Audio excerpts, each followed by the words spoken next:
Katy, thank you so much for joining me today on the Tiny Sessions podcast. You're so welcome. Thank you for having us. Oh, no, it's a pleasure. It's lovely to have you. For anyone who hasn't heard of yourselves, yourself and Ben, or your space, could you just tell us a little bit about you and your background? Yeah, so it's Tom, which is quite easy to confuse with Ben. Yeah, no worries at all. But we live in a self-converted minibus, so it's a long wheelbase Sprinter, and it was previously a dial-a-ride for disabled people. So it was all kitted out to have wheelchairs in. So we got rid of all of that, and within the space of 4.5 months, we converted it from a shell into a living space that we live in full time. And we travelled and lived in it in the UK for 7 months, I think. Wow. And then, or 9 months, we've travelled into Europe, and at the moment the van is in Greece, but we're currently in Croatia away from the van. But, amazing. Yeah. Wow, that's so cool. Could you talk us through the layout of your space? Yeah, so we have a fixed bed at the back. Luckily, both me and Tom are quite short and quite small, so we can lay lengthways in it, and it's enough space for us. And then underneath that is like our garage space, and also a chest of drawers where we store like all our clothes and everything. And we have a pull-out table, and we have 2 bench seats. One's a bit longer than the other, and then a big kitchen. So it's bigger on one side, where you've got like the workspace and the hob, and then on the other side you've got some more workspace and a sink. And then on the shorter like kitchen side is a shower space leading on from that. And we did have a fixed shower, but we drove under a bridge that was too short for us. So it broke our shower, and we have a little like pump one from Decathlon. And then we have our toilet in that like bathroom space as well. And then it leads into the cab. Oh, there's a wall separating the bathroom, and then it leads into the cab space. Oh wow! So your shower, but because you so I guess it caught the top of the shower, did it? Yeah. So it was a shower that Tom like made himself, and it's basically like a pipe, I think UVC pipe. I might be wrong though. Yeah. That sits on top of the roof of the van, and then technically when we're in hot countries it should heat up from the sun, which it has, but most of the time we're in England and it wasn't hot enough. And then it just works by gravity. So you literally just turn a nozzle, and then the water comes through. And it worked really well. It wasn't the most powerful shower, but it didn't use like any gas, any electricity or anything like that. And then we went under a bridge that was too short because of a kerfuffle that went on before the bridge and Google Maps. There was no option to turn around. So we've left it broken for now and just bought one of the like pump solar showers from Decathlon, which was fine. Oh, that's great. Do you think when you had your shower, are you pleased that you did build it and had it for yourselves? Now that you don't have it, do you think you would do a different style shower, or would you like to still have that shower space? In all honesty, the Decathlon shower is better because we can fill it with hot water from the kettle. And most of the temperatures we've been in, unfortunately, haven't been that warm. They're not warm enough to heat the shower through solar from the sun. So the Decathlon one is fine, and we'd keep with that for now. And also it kind of keeps the weight down, because I think it was 37 litres. I might be wrong again, because it was Tom's making the shower. Yeah, the weight was quite a lot. Yeah, it was good because we had that water and we didn't have to worry so much. But yeah, in all honesty, the Decathlon one is fine, but the space to have an actual indoor shower is brilliant. Like, to have a warm space inside where we can shower, and it's like a wet room, and where we can hang wet things to dry. Like, we're so glad we have that actual bathroom space. Yeah, that's it. And I guess it's just the case of just making sure that it's watertight and sealed properly. And a lot of people put like a tray in the bottom, or they put like tiles or something that's just, as long as it's all sealed, I guess that you don't have any problems. But I really like almost that combination of the two. A lot of people get worried that if they put a shower in, like you're now saying with the extra weight, But if you've still got that shower space, you've got that privacy and warmth, but you've got something like the pump one that you've got. I really like that. It's almost like a happy scenario of the two. It's like a happy accident. Yeah, exactly. It's worked out really well. So, and we've had some really lovely warm showers since we bought the Decathlon one. So. Oh, it's lovely. Oh, I might have to look up the shower now. I'd love to know, what has van life enabled you to do?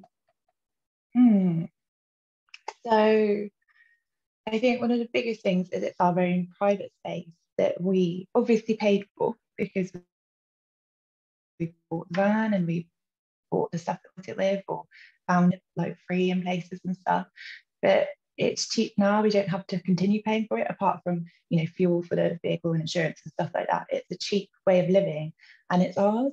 So I started renting privately when I was 18 and last rented when I was 26. So that's quite a long time of paying money for a space that isn't technically yours. You're just paying to live there, and that money is going to somebody else. And to think of how much I spent on like stuff that wasn't mine and is just crazy. So now I have this space and it's my home and no one can really take it away from us. And then also the places it took us, which is just amazing really. And although we didn't get to Europe as quickly as we hoped to, we explored like places in England and Wales and Scotland that we might not have ever explored before, and now we're in Greece and stuff. So the travel it's enabled us to do, but also the space that's ours and no one can take that away from us. Yeah, definitely. It's like you say, you've got that space that the money isn't going to anyone else, and it's so much cheaper as well, which is amazing. I think sometimes there's this thing of like, obviously the people that I talk to, they live either full-time or they have a space for people to rent out and things like that, and it's amazing. And there is this other part of like the world and society where they think, oh, you live full-time in a van, and they sort of think, how does that work and things like that. And I guess we've got this thing, especially in England, where we will get a mortgage and we'll buy a house and then we'll pay the mortgage off and then we've got our own house, and it works for a lot of people. But there are other people where that doesn't work. Do you feel like even though you're living in the van full-time, and normally like a house, it can value each time on top as the years go by, I think now maybe van life is getting more known, that if you ever did want to sell the van, perhaps to get a different style van or a different space, do you feel like you could do that and know that you would either get the same money back or even more because of what you've done inside? Yeah, it's a tricky one, and it's something we do talk about and think about. Obviously, the market at the moment for vans has been really high, I think due to COVID and stuff. But it is a difficult one because we built the van for us, and a lot of people like want a brand new one that's all high tech and all like done well, like professionally, or they want to create their own space, which is what we did. We're not high-tech people. We built it on a budget, we built it with no experience, and we bashed it out in 4.5 months. So we've come up with problems we've had to face, which we're happy to live in because we made it ours. It's ours. We put like the love and the attention and the care into it, but other people might not be so happy about those things. So there's things we'd have to sort out. Tom thinks we'd make quite a bit of profit, but in all honesty, I have no idea. Like, we didn't write down the amounts that we spent on it, unfortunately. We got a lot of things secondhand, a lot of things for free or super cheap. But yeah, I don't think we'd know until it came to it, and it is something we have talked about and are considering, to be able to pursue like other adventures. But you don't know, it just depends at the time, if the right person, if another person sees what you've created as your little haven, and it's like, yes, that's what I want. That's me. What I like. So I don't know. I mean, I think the layout is good, and there's not a lot of stuff that we would change at all, really, especially in terms of layout. But we don't have hot water, So that's Yeah. like something people might not like. For example, we have never really had many major problems with the electrics. We've never run out of electricity, but we don't have laptops to charge. We don't have drones or anything like that. We literally have our phones and a secondhand projector. Yeah. So for us, it's enough electricity. Whether it be enough for somebody else, I don't know. So there's a lot of things that, yeah, it's quite difficult to answer that. I'd just be happy if it went to somebody else that loved it as much as us. Loved it as much as you guys. That's it. And I think that's the key thing, is what you're saying, is that it's more that you've got a space that's yours, and it's not about how much it will make or how much it costs. It's just about having that space that's yours, that you can enjoy without having to worry about paying extra bills and things like that. That's the key thing, really, isn't it? Yeah, exactly. Oh, I love 100%. that. That's so cool. So you was telling me a moment ago about that you guys went to Wales and Scotland and places in England. I'd love to know about these trips, because I know a lot of people in the UK are wanting to still do these sort of trips around the UK and make the most of it. And when things sort of lift and people are allowed, people are wanting to come to the UK from Europe and overseas as well, especially in their spaces. I'd love to know about these places that you visited, and if you found any hidden gems that you liked that you can share. Oh gosh, I'd have to like really rack my brains for the hidden gems, because unfortunately I don't record them on a map. Tom does, and I didn't do it, which is silly. Well, shall we start with Scotland? What was Scotland like? Scotland Did you was enjoy amazing. Yes, we were there a lot shorter than we planned to be, because we unfortunately broke down. Quite a major issue, and we ended up being towed from, I'm really terrible with the north because I'm from right down south, like Bristol and London used to be north for me. So if I get this wrong, we were right on the English side of the Scottish border. So we broke down in Scotland, realised we had to come back, and then we came back and then broke down again on the English side of the Scottish border. So I'm not sure exactly where it was. It was like T-Bay services, I think. T-Bay services. Had a TV show done. Yeah. I mean, we'd had a nice hot shower there before we broke down, so that was a bonus. But yeah, we broke down there, and we got towed all the way from there to Devon, and it took 22 hours, the whole experience, and 5 tow trucks. So our Scotland adventure went from I think it was going to be about 3 weeks, and then it ended up being about 5 days, unfortunately. God. And we made it to the Isle of Skye, but that was as far as we got before we had to come back, because we had work due where we had to use the van, like we were living in a van whilst working. So we needed to get it fixed for that. But yeah, Scotland was just, I mean, the ride to Rome is brilliant. Like so it makes van life so much easier there. Just the sights, like it was just so beautiful, like so naturally stunning. And Tom has travelled to many countries, very far, near, like everywhere. And he said it's literally one of the nicest places he's ever been to. Oh, wow. We were really lucky with the weather. But yeah, it just, the people we met, it was just, you could go for miles and miles and miles and not see anybody or not see big buildings and stuff. We did go into Glasgow, and that was lovely, like really enjoyed that. But yeah, it was brilliant. I really, every time I meet somebody here in Europe who's thinking of going to England, I'm like, go to Scotland. I mean, England's not Scotland, Scotland's not England, but but it's go to Scotland, honestly. It's just, it was, yeah, my hope is to get back there next year in Rex, our van, because I'd like to take him there for longer and see more, and fingers crossed not break down. Oh, fingers crossed. It's so important, isn't it, to have breakdown cover? I think that's something that's really, really important. You just don't know. You always hope that it never happens to you, but when it does happen, it just makes life a lot easier, doesn't it? And it's great that 100%. They managed to take you all the way down. What breakdown cover do you have, out of interest?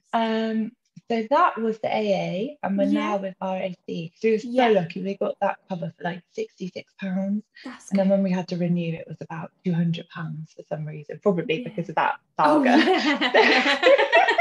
Probably. So we're now with RAC because also we need European breakdown cover. But Yes. it was brilliant. We got the one where you could be taken to any garage of your choice. So I said, let's go to Devon. Yeah. And the positives were it saved us petrol and it saved us mileage on the Yeah. bus. Yeah. And we That's got there true. 20 minutes later than what we planned to get there. So That's great. it was quite good. Yeah. That's so good. And I'd love to know about Wales as well. What was Wales like? Did you find it easy to find places to sort of camp for the night and sleep for the night? We did find it easy. I mean, we aren't south at all because we're a big, bright red minibus Yes. with loads of things all over the roof. We're really not Yeah. south. But we purely free camp. We've gone to one campsite, I think, in the whole nearly a year that we've been living in the van. Oh, wow. So we purely free camp, apart from that one night. And yeah, Wales was good. We were in a few spots where, not too sure if they were keen on people coming and camping, but we're Yeah. always respectful and, leave no trace and all of that. Yeah. And we had no problems and everyone was really friendly. We stayed at a reservoir, which I recommended for a friend who did a car camping trip. And yeah, that was brilliant. We also stayed like in Brecon in the hills and the Brecon Beacons, which was really nice, really windy. Yeah, so Wales was beautiful. Tom loves Wales. He thinks he's from Wales. He says he's Welsh. Does which I say he? he's not. He feels it. You He's got never more know. Welsh blood than he had. Yeah, he's got more Welsh blood, he says, than he has English. So he says it's his motherland. I love that. Yeah, and then we saw some of his family there for the first time since like COVID all happened and stuff. So we also stayed like on their driveway on a big slope, but with levelers. We managed to get ourselves straight. Yeah. So yeah, Wales was really good. We didn't do Ireland. I really want to go to Ireland, but unfortunately ferries are just super expensive. So maybe for a long trip one day. But yeah, you want to make the most of it and go for a long period of time so it makes the most of it. Definitely. Oh wow, that is so lovely to hear about those different areas and sort of the difference of them as well, Scotland and Wales, but they definitely both have like beautiful places to visit. And I think I know the reservoir that you're talking about. I think I've seen photos of that. I think my friends have gone to that, and yeah, it's definitely a nice spot to go to. It sounds so lovely, and it's really cool lovely. Yeah, that's it. And it's really cool that you're living full time in your van. And one thing that some people can worry about is how do you find where to stay? Do you get used to it because you're not staying in sort of, like you say, you don't really sort of go and stay in a campsite, or you're not in a fixed space as such or place as such where you'll stay, say, on a farm, for example. How do you find that sort of navigating where to stay each time? Can it be a bit stressful, or is it okay? We've got used to it. I mean, we've lived in it since January, and we're on the move. Obviously, January we were in lockdown, so we did stay on my dad's patch of garden.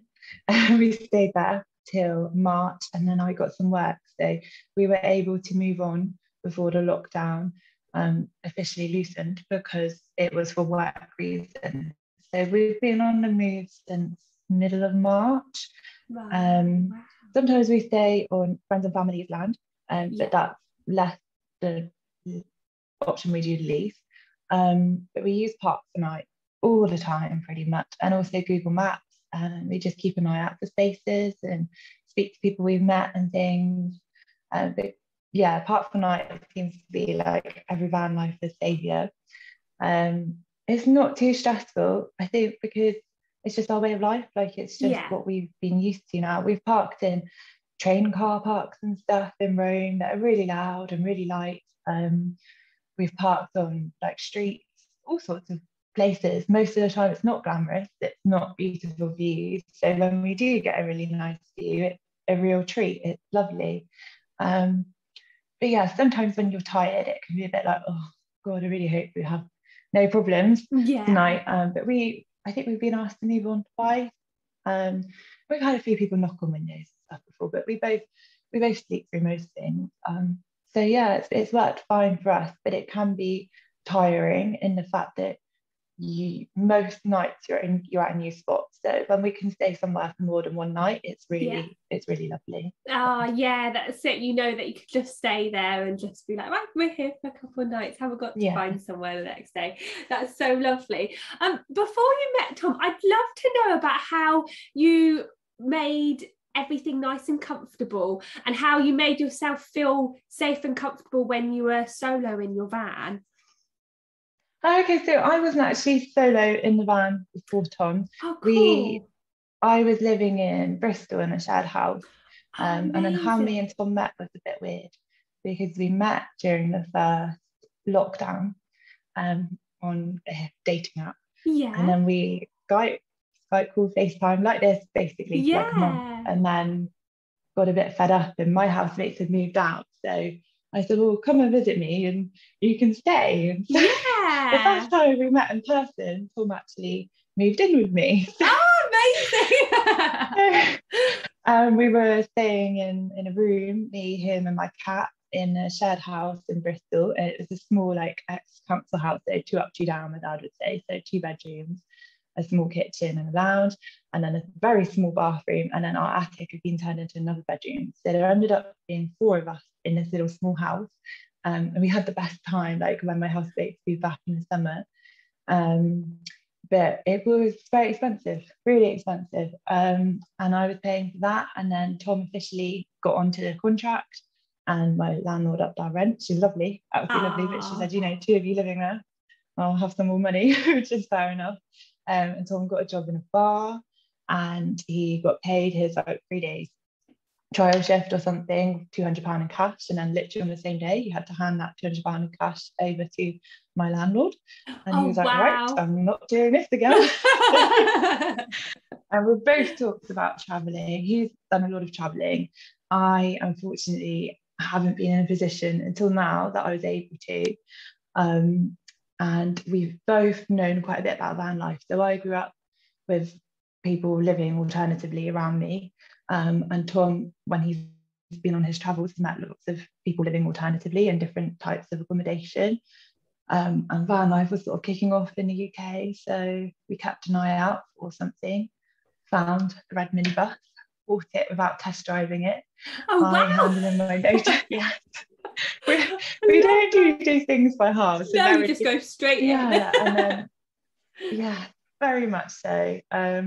I handed in my notice in Bristol, and then we moved into Tom's parents' house. He very kindly like housed us Oh, for free, which was really nice because it was just too like where I lived in Bristol was in pretty much in the centre, so there was nowhere to park it.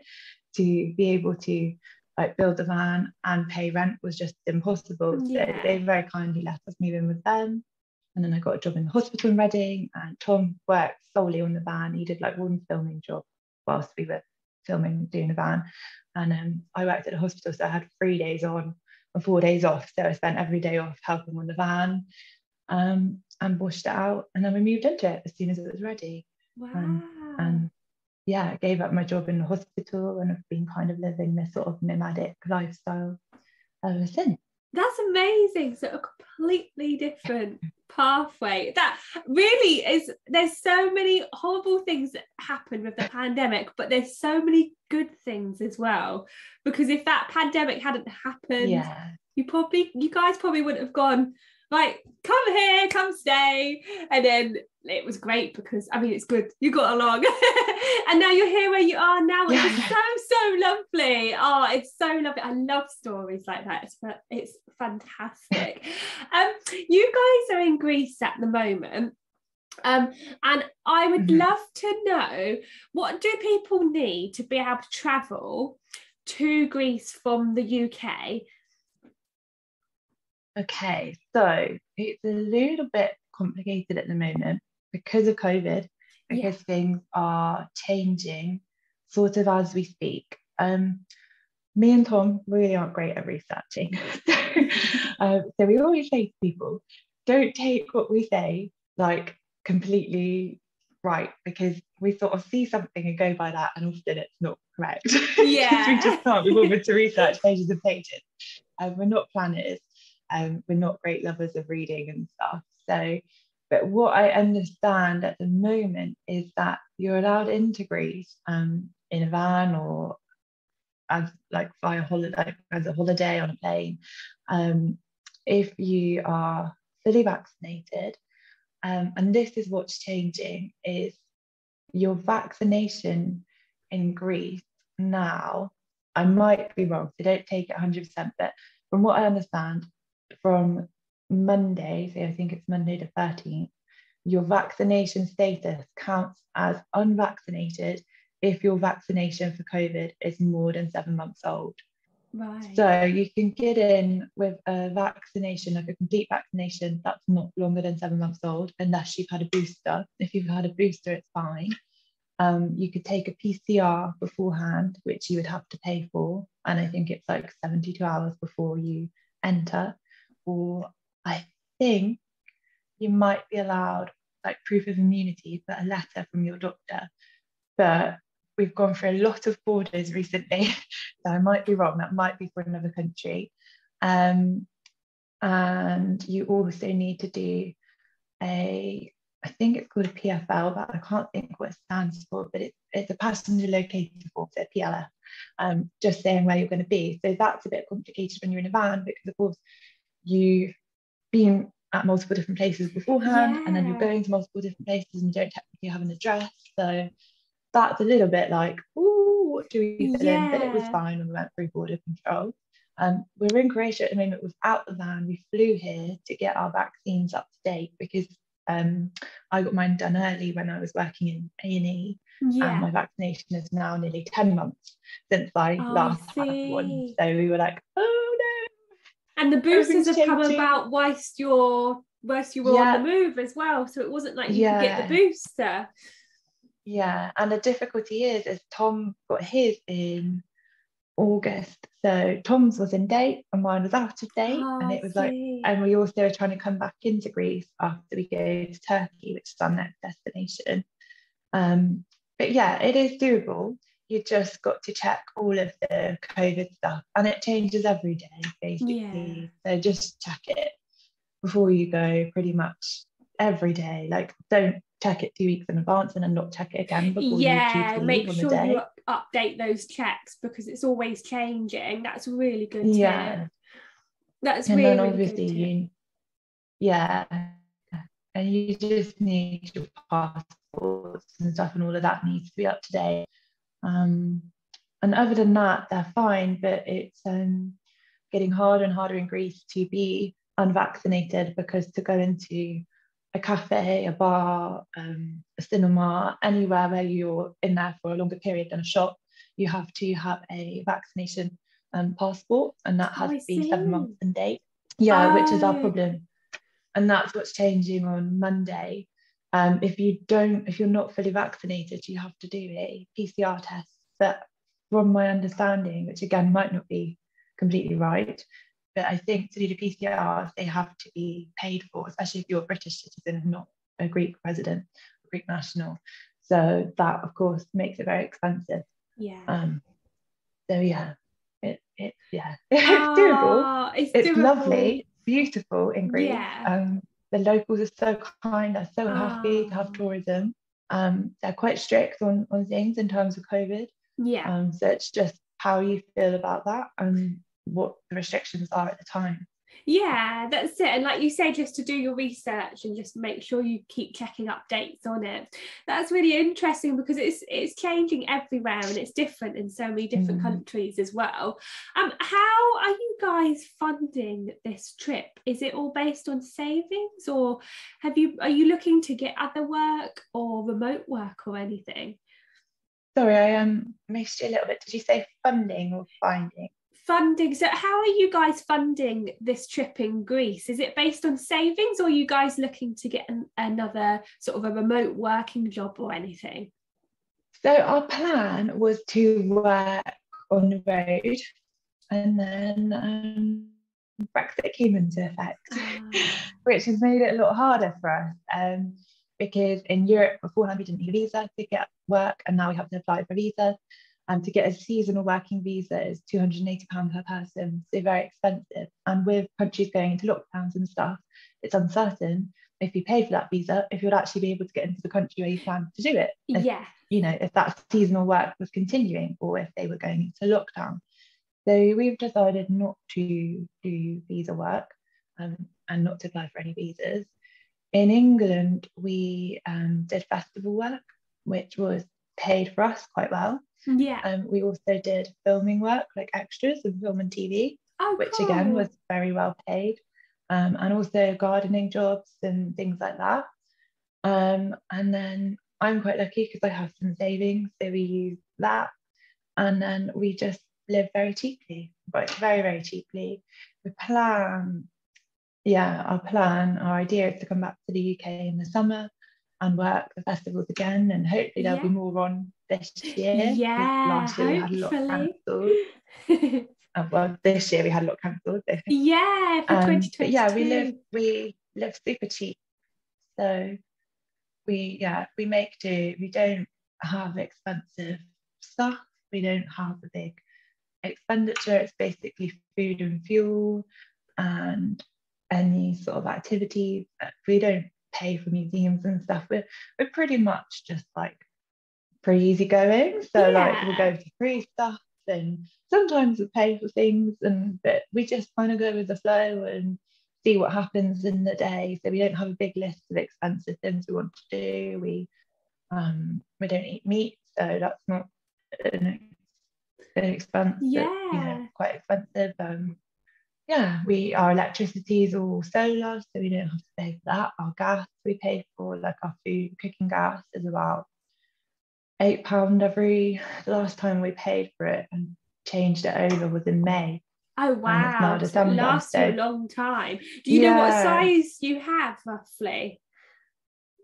We have a safe fill gas canister, which is it's quite a new brand, and we have the largest one they do. So I can't remember off the top of my head how big it is, but we actually have two. We have one in the garage as a spare that we always have filled up, and then we have one that's obviously connected to our cooker and use all the time.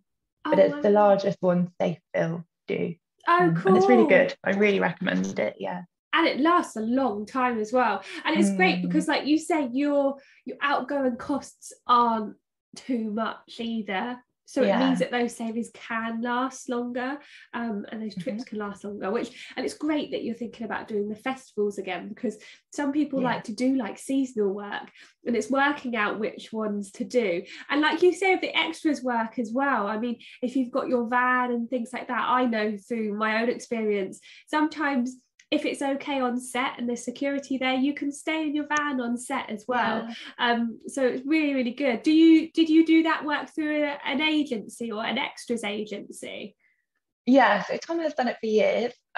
He does it when he comes back from his travels and stuff. And then obviously I gave up my job in A&E when we moved into the van. So I signed up to it just to try and get some extra money, but it's casting collective and you don't need any experience. It's really good. I've worked in care and support all my life from 16 to 26 or 27, and it's not very well paid most of the time. Whereas filming, I would earn what I earn in a week in a care and support role, I would earn in a day in filming. We're talking like £350 a day sometimes. So, and we had the recent job I did in May, we had a hotel paid for, food paid for. Oh, fantastic. So it worked out really well for us. Tom's done it for years through Casting Collective. It's really sporadic. It can be really last minute. So it can work really well in van or not very well. For us, we don't have many commitments and stuff or many so you can say yes. But a lot of the jobs sort of collided when we were doing festival work, and with filming and extra work they can cancel very last minute, or they can say we need you for 6 days and then it turns out to be 2, whereas our festival work was very certain. It was very much like, doing this one you get paid this amount for this, and our bosses are brilliant. So and that's why we're going back to that in the summer. And I think if we did about 6 festivals, we'd earn about £3,000 between us. So that for us is a lot of money. Yeah, And definitely. helps us go quite far. Definitely. Which are the festivals that you like doing? Pardon? Which are the festivals that you like doing, that you like working at? So the company we're with don't really do the ones that I would necessarily pay to go for. We were meant to do 2 of this 80s themed one, but unfortunately Tom got COVID during the second one, no. so we couldn't do that one. But they were like 80s themed, which isn't my type of music. It's a lot of people, it's not my cup of tea. And we did a food festival, which was really good. We got so much free food, so that was really nice. Yeah. And then we did Boardmasters in Cornwall, which was good because that was really good. Yeah. So it's just anything. We just like, I've gone to festivals a lot in my life, and it's just easy work. It's fun. You're getting into a festival for free. You're seeing people you might not otherwise have seen, or like you might not necessarily pay for them. You get the festival experience. You get to try all these foods and meet new people. So it doesn't really matter for me which ones we do, but I'm not the biggest fan of the 80s. Is that through a specific company as well? Yeah, it's through a company that do push loos. Oh, so I see. You can pay for like a band for the whole time of the festival, and rather than using the bog standard Waterloos, you get these fancy, the really nice one toilets with hair washing, and we're basically the cleaners. So we cool. clean those posh toilets. Yeah, that's really cool. nice. Oh, that's such a great way of doing it. So they call, did you say that, are they called posh loos? Did you say the company? No, they're called When Nature Falls. When Nature Falls. Oh, what a lovely name. Cool. I like that. That's really cool. Oh, that's fascinating though. It's so great to know how people get round funding this lifestyle. So that's really interesting. I know that we have spoken beforehand, and I know that you kind of explained to me about that you and Tom have neuro dependence, and I would love for you to be able to explain how this came about and what it is for people who haven't heard about it before. Because when you mentioned it to me, when you told me a little bit about yourselves, it was something that was really new that I hadn't really heard of or been aware of.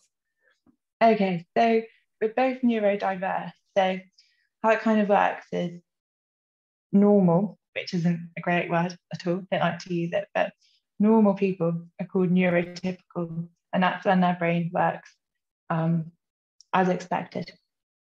Neurodiverse is when there's something a bit kooky going on and your brain thinks a little bit differently. So neurodiverse, sort of, I might be a little bit wrong. So I'm not trained or professional in this at all. So I might not use completely the right terms, just to sort of disclose beforehand in case anyone says.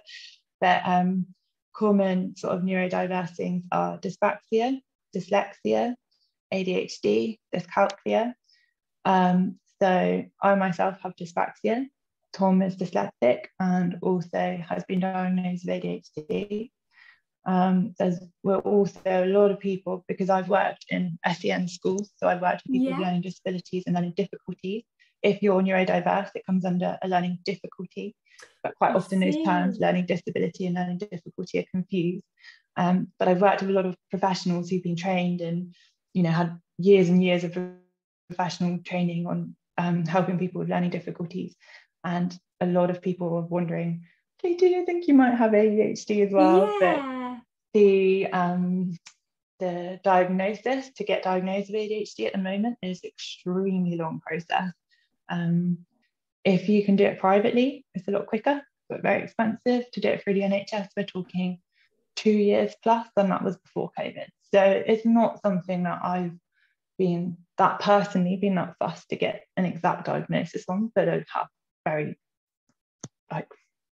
prominent qualities of somebody. Qualities, I'll say, because they are good things. They are. But yeah, so we both have our own little kooks that sort of affect us each every day.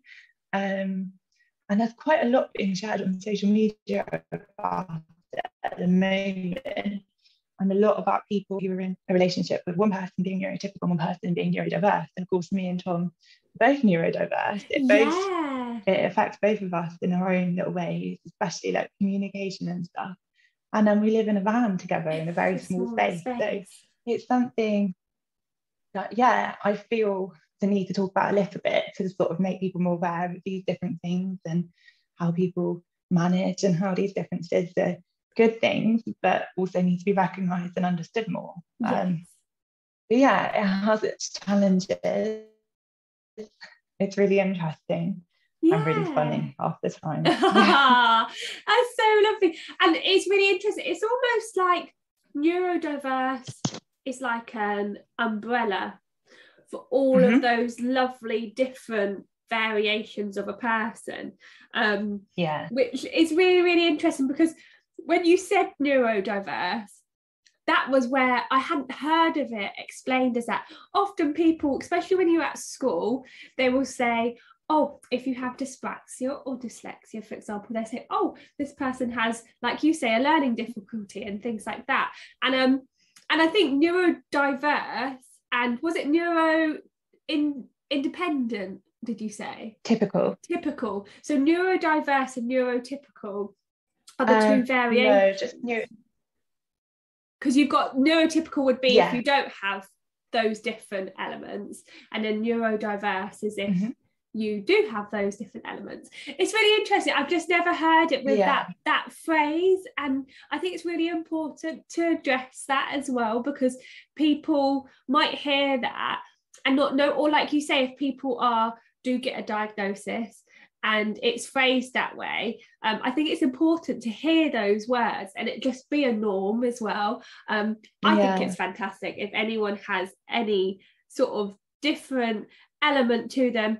It's not different, it's them, and it's who they are. And like you say, it's just interesting that when you've got you both have different aspects to yourselves, that it's interesting how you adapt and how you make sure it works, like you say, with yourselves in a smaller space as well. And I guess that just comes down to communication in a way that works for you guys as well, doesn't it? Because sometimes you might not quite understand what someone's saying, or depending on what it is, it might come across differently. So do you feel like you just have to make sure you communicate more?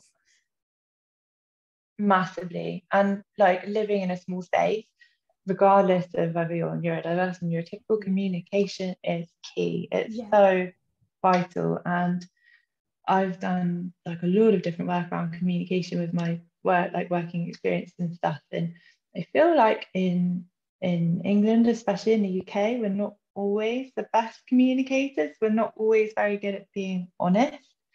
We're quite worried about offending people.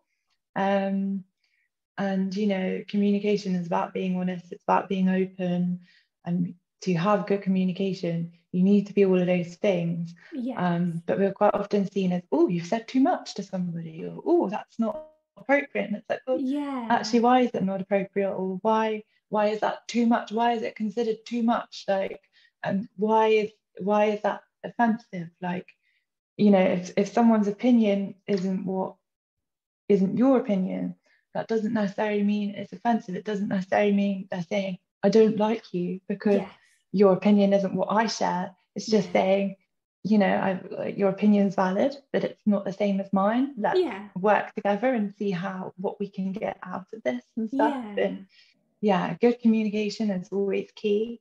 It's a little bit harder when you're a little bit kooky for whatever reason, when you have your own little quirks. But it's the key of everything, to have a good sort of healthy, stable relationship, whether that be with your partner, whether it be with colleagues, whether it be with the person you might meet when you're trying to park up somewhere. To have that good communication and build a good relationship through that solves so much. It can help so much. Oh, thank you for sharing that. It's really, really lovely to be able to talk about that and address that. On Instagram, I always like to invite my community to ask yourselves a question. And we've actually touched on it in the podcast. It was, how do you fund this lifestyle? Yeah. And I know that we've said about what you're going to be doing next year with the festivals and things like that. Have you got any friends who are also in this lovely lifestyle? And you might be able to sort of just give a few more different tips and other ideas of how other people might fund this lifestyle. Yeah, definitely. So a lot of people work remotely, like via their laptops and stuff. So some people have the jobs, like a fixed job with an employer. And so, for example, graphic design, accounting, anything where you can work remotely for your laptop and with Skype and Zoom and all of these great things. A lot of people have managed to continue that whilst living in a van or a small space. Other people do seasonal work like us. So, for example, they might do ski work, all sorts of things. My friend, she lives in a commune basically. So a group of them bought some land and they all live in tiny little buildings. I think they've built a big building together that there's shared space, and then she lives in a caravan. She actually works in a school at the moment. So she does that 3 days a week, and then she does gardening work. She also does some festival work in her van. Loads of things really. But if you can work remotely in your job, like so much stuff like call centers, all sorts of things, then you can usually take that into a van. It's just neither me or Tom have never done that type of work. We've always worked doing hands-on jobs. So yeah, but there's so many possibilities, and if you're in a fixed location, there's even more possibilities for you. Which is brilliant, like really good. Oh, that's so cool. Thank you so much for sharing that with me. The question that I always like to ask at the end of each podcast is a sustainability question. And it's, what do you wish that you or we had more of sustainability-wise? So me and Tom talked a little bit about this. And we were thinking mainly about how to make van life like more sustainable. And what they don't do in England that could help us a lot. And one thing I'm very passionate about is composting and recycling. And we have found it so hard to find recycling facilities sometimes, and especially composting, to the extent that I compost and I send it home with my friends when they come to visit us. I said, can you take our compost, please, and put it in your compost heap or your compost facility that the council takes. So it'd be amazing if there was more recycling facilities and composting facilities at places like supermarkets, like town halls and stuff, anywhere like that. Also places where we can responsibly dispose of our wastewater, which is something, again, that I'm very passionate about. We don't empty ours onto the ground because there's chemicals, there's food waste. I mean, we live a very low toxin life, but still, toothpaste, it's not great going down into the ground and stuff. So we try and find drains, but it's not easy. It's not easy to find a drain where you can park your long wheelbase Sprinter next to you and take this big 25-litre full tank out and empty it without people looking at you thinking you're doing something wrong, when actually you're trying to do the responsible thing. Yeah, it would be really nice to have more facilities for van lifers to be more sustainable, such as a composting, recycling, reasonable facilities to dispose of wastewater, because although it's not necessarily that accepted, although people don't always like it in England, we do free camp. Loads of people free camp. It's going to happen more and more. Personally, we feel it needs to be accepted, and you know, so many people are willing to do it responsibly, so many people are doing it responsibly, but if it could be made easier in any way, it would be brilliant. And not only for van lifers, I've spoken to people who've said that they don't have composting facilities with their local councils. So if there was somewhere not very far from their home, like at a supermarket, that they could take their composting to, brilliant, because not everyone has a garden, not everyone has the ability to compost themselves, but if they have somewhere they can take it to responsibly, great. we don't have that. So for us, that's something that we'd like to see more of in England. And in some parts of Europe, it's been brilliant. Like Italy, we were able to compost and stuff. But I recently took our recycling all the way from Hungary to Greece. Oh, wow. Because there was nowhere to dispose of it responsibly. So it's not just in the UK, it's some places in Europe as well. But yeah, and also maybe, you know, litter picking facilities and stuff. Like I don't have a litter picker, and I refuse to. I'd like a litter picker. I've been meaning to buy one or ask one for birthdays, but not arrived yet, maybe Christmas. But I don't want to use gloves either. But a lot of the litter, because, you know, plastic gloves is not really great. But a lot of the litter at the moment is people's dirty tissues from when they wild weed and not took it back with them.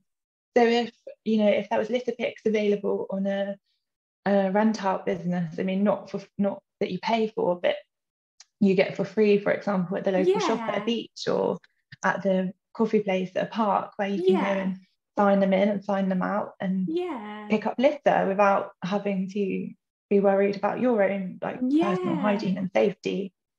So things like that, really. I think that's such a good answer. It's really interesting as well, and it really is such a good answer, because people like need those things to make, it's not even just making life easier, it makes sense to have those things. And sometimes there's things where like people will give an answer and you think, why don't we just have this already? And you know, it's not just for van lifers, that's something that's for everyone as well. So I think it's a really, really good answer. I really, really love that answer. For anyone who would love to be able to see you guys more and see your journeys, you guys have an Instagram, you've got one that's called Katy_squares, isn't it? Yes, I think it's Katys Squares. Katy, thank you so much for joining me today on the Tiny Sessions podcast. You're so welcome. Thank you for having us.